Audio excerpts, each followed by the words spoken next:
What is up, my fiery amigos? Welcome back to the channel from the Black Ops 6 Zombies Guide. What I have for you guys today is the first of many cross-map Easter eggs in the entire game. Today's topic is one that I had deliberately skipped in Liberty Falls, since the concept goes for Liberty Falls, Terminus, and Shattered Veil. This concept in question is the loot key system. It's pretty simple. What we need to do is, when we're killing zombies, find a loot key that has spawned in on the floor from the zombies. Then take it to the armory system to unlock a lockbox of sorts in order to grab some loot. The keys in general are green, blue, purple, and orange, based on the rarities that are given from the game for the weapons. Each selection of loot safes will grant you up to 5 random items. These items go from something as small as salvage all the way up to the ray gun Mark 1. Also with these, the moment you pick up one loot key and enter the armory system, you will be exited out of the system once you've looted and will not be able to go into the loot vault until the next round. So if you have one key, after you went to the loot vault, you have to flip the round in order to enter it again. The only problem with this is that the loot keys themselves come from special and elite enemies. These include amalgams, manglers, abominations, doppelgas, and elder disciples. All 6 of those are going to drop loot keys and nothing else. On top of that, the keys only have a 50% chance of dropping, so you can go as little as having a game where you get 8 loot keys up to 2 loot keys at the drop rate is absolutely terrible. That being said, of the 3 maps, I'm going to showcase where you can find each of these. For Liberty Falls, it's actually a side Easter egg. You need to open up the vault by using a 3-digit code. The order I'm going to tell you these numbers is the order you need to insert these every game. The first number is going to be in the bank itself, right on this counter. The second one is in Ollie's Comics underneath this countertop right here. And then for the third one, you need to go into Liberty Lanes, shoot off this bucket of beer bottles, and it's going to be right underneath the bucket. Once you find all 3, go into the bank, go over here to this corner, and insert the 3-digit code. Unfortunately for Terminus and Shattered Veil, there's not a side Easter egg to this, which is kind of a swing and a miss, but that's just me. But the one in Terminus is next to Stamina, and then for the Armory in Shattered Veil, it's where you find the Ray Gun Mark II. Now, the purpose of this guide was kind of like identifying the science behind this. What are the drop rate of some items? What items can you get in general? What keys are better than other keys? Does the color of key matter for the loot that you get? All of these questions are answered in today's video. Now, as a reminder, there's going to be a lot of stats here, so I do have a lot to go over to get like a better grasp on the pool of information. For the process, I did 10 total games on each map. For each game, I went up to round 31 to try to get a variety of loot keys. But knowing the drop rate of the keys and where they come from, it was very hard to get information sometimes, especially on a map like Shattered Veil, where the only way to get a doppelgas is to literally watch it form from a parasite. And then the Elder Disciple only spawns in at the start of round 16 and like every other 3 or 4 rounds. So it was really difficult to get the information on that map. But for the information I'm going to show you, I'm not going to show you like each individual key table. I am going to show like an example of the rounds. And then afterwards I'm going to show you what items I got from what color key and the percentage of how often that item drops throughout the keys, and tell you what key is the specific key that you want to look out for. Since I don't really want to bother you with 30 games of information where I grab over, 70 keys maybe a game. You know what I mean? It's kind of crazy. It really is. But, that being said, drum roll please.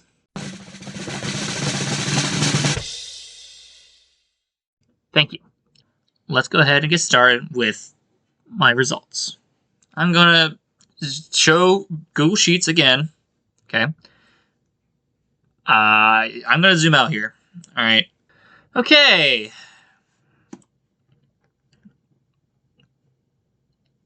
No, you're not seeing this wrong. These are my results. So what I did for each game, like I said, I recorded all my results for 10 games and recorded each individual key.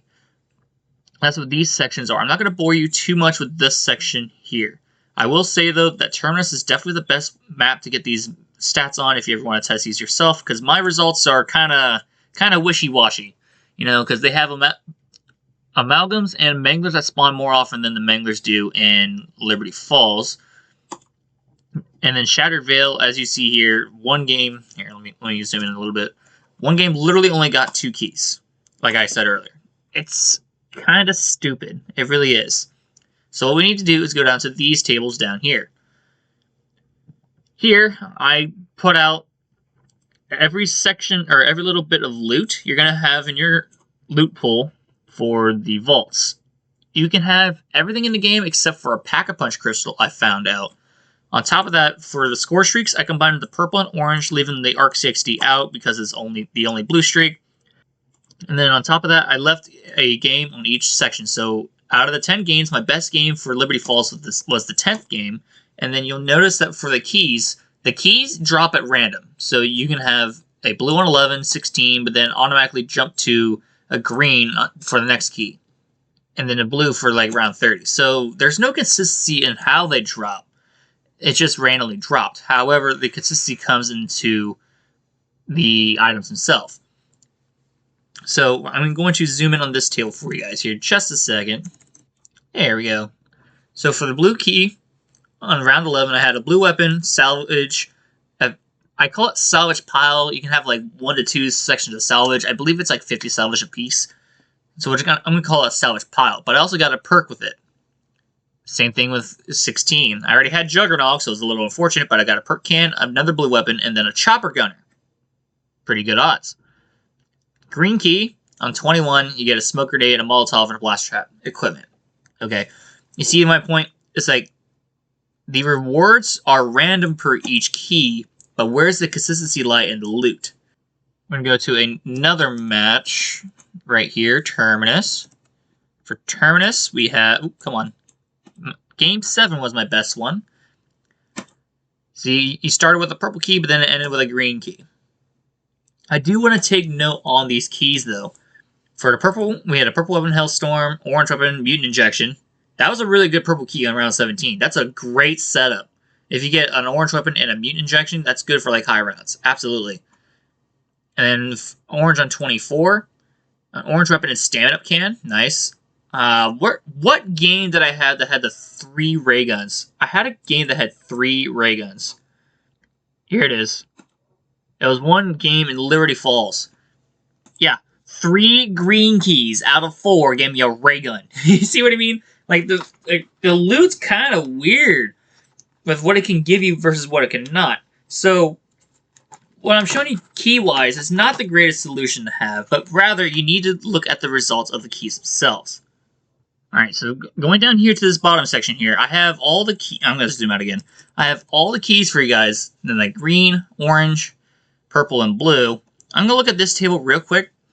I took all of our elements that we had from everything in the loot pool and combined them into one table. Now, again, these statistics are not going to be accurate because of this guy right here called Shattered Veil. You see it only having 43 keys versus the 84 here and then the 71 here. It's half that.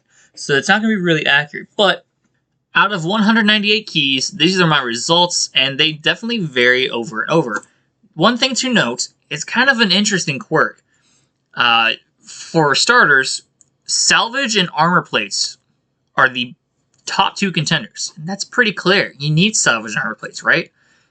And let's look at the weapons.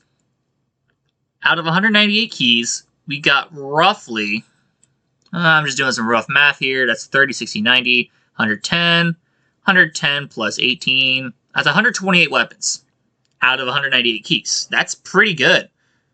That is really good, actually.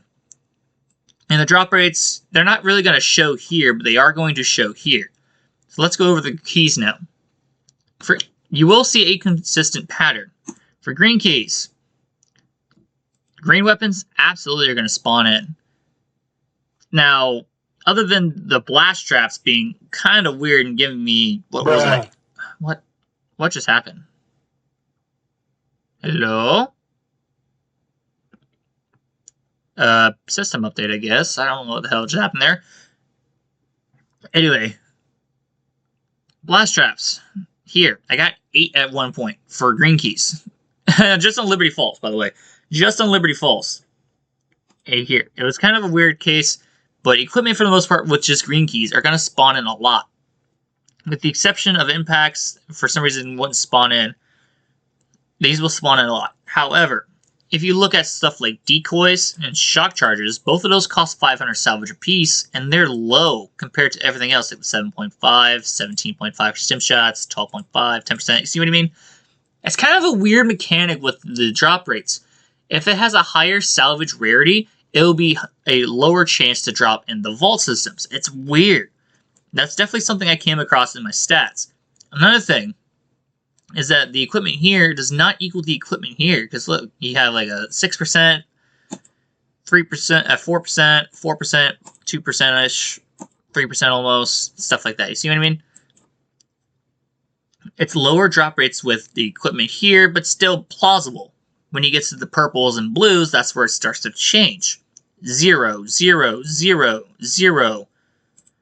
3% for shock charge, 3% for smoke grenades. You see what I mean? And then over here, it's all zeros for the most part in our equipment, except for the one random blast trap I got. You see what I mean? So something to note for the loot keys is that they will increase in rarity based on progression of the game. If you're going to get a green or blue key, they will always give you stuff for starter loot.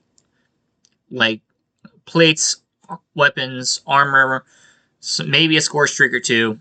And then when you get to like the purple and orange keys, they'll give you more of the better stuff. Like more score streaks, more weapons that are higher tier. One thing I do want to talk about is ether tools and self-revives. These are the rarest items to get out of everything. If we go up to here, out of my 30 games and 198 keys, I only got 7 self-revives. That's a pretty low odds. Ether tools, just the same. Ironically, I didn't catch it on camera, but I was playing a game of Terminus the other day, and I got 3 orange ether tools just out of keys. 2 purple and 1 orange. So, like, that's kind of absurd that I couldn't get that during these results, but that's just how it is. So, what does this all prove, exactly? In short, the keys you want to go for are going to be the purple and the blue.